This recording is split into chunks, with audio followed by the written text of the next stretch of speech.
Good afternoon, everybody. I'm Kevin McMahill. I'm the Undersheriff for the Las Vegas Metropolitan Police Department, and I am going to be providing you an update this afternoon on the Route 91 Music Festival mass murder.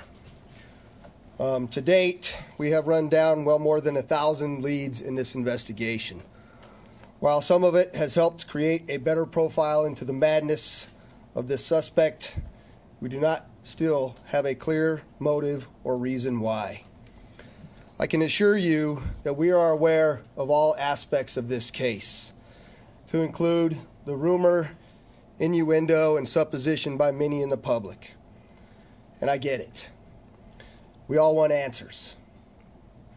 We have looked at everything, literally, to include the suspect's personal life, any political affiliation, his social behaviors, economic situation, and any particular or potential radicalization that so many have claimed. We're also aware, of course, that ISIS has repeatedly claimed responsibility, which today I can tell you that we have no known nexus to.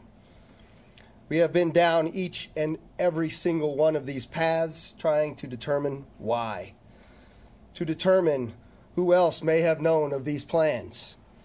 We will continue to investigate each and every one of these areas, as well as all the tips and leads that continue to come in. We must remain focused solely on truth and fact. It's very easy to assume. We're collectively working with the FBI and many other partners to try to get there. At this time, I'll tell you again that we have no credible information to report to you as to motivation. We will not stop, and we'll keep you up to date as anything develops on that. I will tell you, though, that all of the rumor and speculation has not been helpful to our investigation. In the past, terror attacks or mass murder incidents, motive was made very clear in most of those cases, by a note that was left, by a social media post, by a telephone call that was made, by investigators mining computer data. Today, in our investigation, we don't have any of that uncovered. I wish we did. We will and are continuing to investigate with great tenacity and hope to arrive at an answer. We reported in the media yesterday that we found the missing Hyundai Tucson with Nevada plate 114 Baker 40. It was in the Reno residence that we did a search warrant on. Just a communication issue that we didn't know about it when we reported it to you. Most of you also now know the name of the Mandalay Bay security guard who you've all named in the media, and I'll just reaffirm to you that Jesus Campos is a true hero. I can tell you now just a little bit more that I know about what he did that particular day. We now know that he was dispatched to what they call a door alarm on the 32nd floor. He went up there to investigate the open door, and as he was doing his job diligently, he came under fire by our suspect. As you know, he was struck in the leg. He turned around and retreated. He notified his dispatch, which was absolutely critical to us knowing the location, as well as advising the responding officers as they arrived on that 32nd floor. I can tell you that this was a remarkable effort by a brave and remarkable man. I want to say today that I don't think we've done a good enough job recognizing him and his actions, and for that I apologize. I just want to take the moment and clear the record that he's an absolute hero. There's also a couple of questions that have continued to come in regards to this tannerite and what materials that we had. You all know we've given you this information about where we found the tannerite in the vehicle. Tannerite is a binary explosive, meaning that it's composed of two substances. We also had a significant amount of that tannerite as a finished product, and we had two chemicals of ammonium nitrate and aluminum powder that when combined make the finished product of tannerite. Sorry to tell you, I don't know what he was going to do with all of that tannerite. I wish I did, and we continue to try to find that information out. There's a couple of things before I take any questions from you, however. First and foremost is that our partner, Special Agent in Charge, Aaron Rouse, has some information about a new media plan that the FBI has launched and I would like him to explain exactly what that is. Mr. Rouse? Thank you, Undersheriff. I'm very pleased to announce that Clear Channel Local here in Las Vegas has partnered with the Metropolitan Police and with the FBI to reach as many people as we possibly can. We're starting an information campaign seeking true knowledge as to what happened in the events leading up to and involving this incident. The billboards will be displayed throughout the Las Vegas area. It will have the badge of the Metropolitan Police and the seal of the FBI on it, along with the terms, if you know something, say something, along with a phone number, which we've agreed will be 1-800-CALL-FBI. This is critical for us. As the Undersheriff mentioned, we have not stopped, we will not stop until we have the truth. Thank you. Thank you, Mr. Rouse. And next up, I would like to have the chair of the Clark County Commission, Steve Sisolak, come up and provide you some additional information as well. Thank you, Undersheriff, and I appreciate you all being here. And in the past 4 days, we've had numerous names assigned to this event, this tragedy. And for official purposes and in the future, after consultation with the coroner, our first report is coming out this afternoon. The official name that which this tragedy will be referred to will be the number 1 October. So the digit 1 October will be the official name listed on all reports and investigations moving forward on this incident. Thank you all very much. With that, I'll take a couple of questions. Is there any indication? Can you expand on the misinformation? There's a lot of rumors online, and how that may hinder a proper investigation. Yeah, listen, I mean, we have a responsibility as law enforcement organizations to run down each and every lead, to debunk them, to determine whether there's any validity to those leads. And so, as I told you, we have a significant number of those. The investigative effort is massive. We continue to do it, but rumor and supposition doesn't help. And so those true tips and leads of things that people know are imperative to this investigation.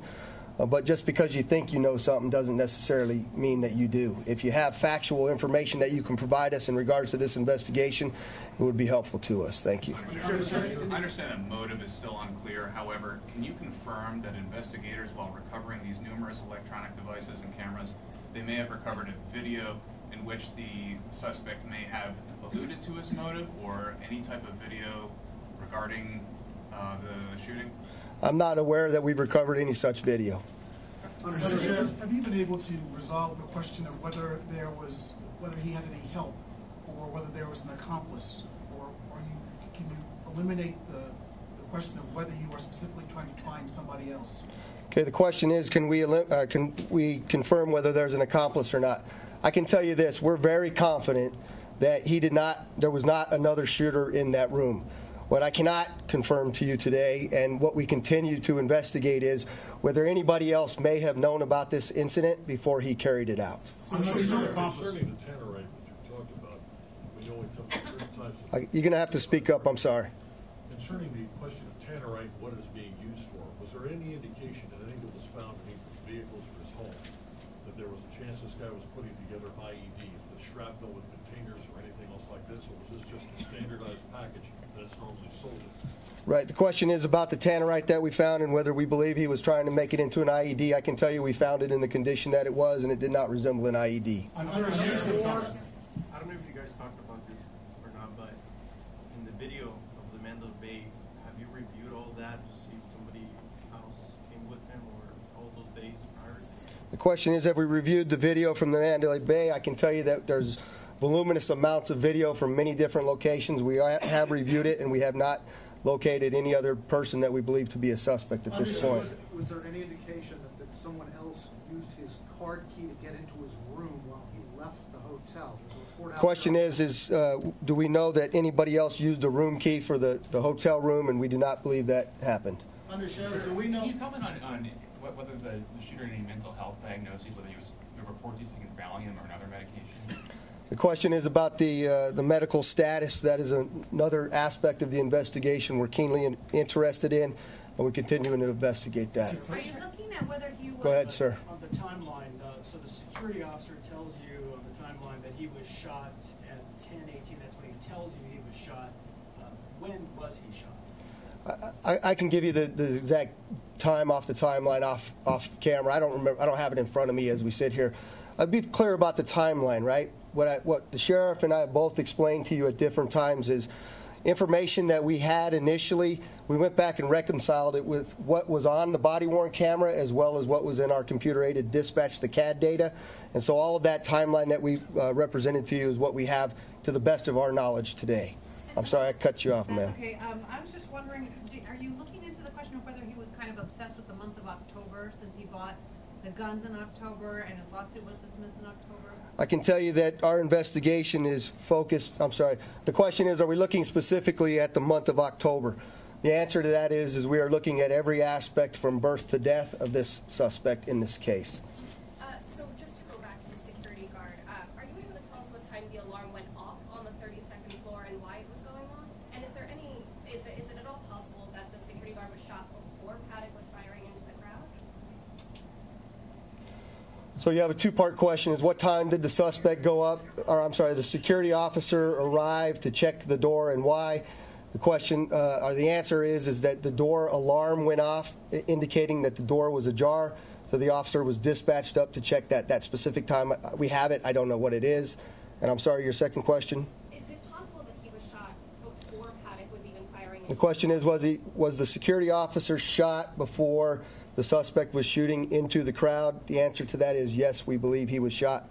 That we believe that he was shooting into the crowd, and then the security officer was shot during that event. I'm taking two more. Go ahead. The percentage of injuries, I know we had discussed this earlier. Do we know how many people were actually shot versus the trampling injuries or anything else? That's a question that you're going to, question is how many people were shot versus other trampling injuries. As you well know, the number that we continue to look at both for dead and injured, and we still have obviously critically injured people in the hospitals.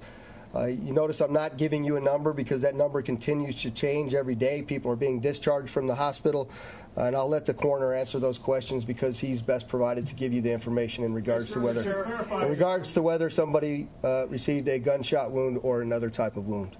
To clarify a report about a key being used, his room key being used when his car was out of the garage. Did that happen? The question is, was his vehicle being used while his room key? Was his vehicle out of the garage while his room key was being used? I'm not aware of that information, sir. No. Last question. I thought you might address this at the beginning, so do it at the end. Well, maybe 22,000 people have belongings there. When are they going to get it back? When are they going to? Maybe the FBI and Metro can tell us. Yeah. So we've answered that question a couple of times, Ken. But the question is, when are people going to be able to get their property back? As you can imagine, we have thousands of pieces of property that were left on the field that particular day. We are diligently working to find how it is that we can appropriately document the evidence where it lay and catalog it, collect it, and then find the mechanism to get that back to the people that actually own it. I believe we're still probably about 4 days away from allowing that to happen. And the final thing I'd just like to close out by saying to you that it's really imperative that the listening public have a very clear understanding that there are still a number of people out there that know that something looked out of place. Someone may have been acting suspiciously that night or in the years prior, the months prior. Somebody that may have seen something or knows something, much to like the FBI SAC mentioned. If you know something, you need to say something. Please provide that information to us at that 1-800-CALL-FBI, and we'll continue to update you as this investigation continues. Thank you very much. When will the victims be released to families? You've been listening into a live press conference coming to us from Las Vegas Metropolitan Police. That was Undersheriff Kevin McMahill. And he's saying that there is no clear motive at this time, but police are looking at everything regarding the shooter from birth to death, and also confirming the reporting from our very own Jeff Pagay saying that explosives were found inside of his vehicle, and also that there is no connection to ISIS. We're going to continue to follow the details there in Las Vegas. We're going to have much more reporting coming up. Stick with us. You're streaming CBSN.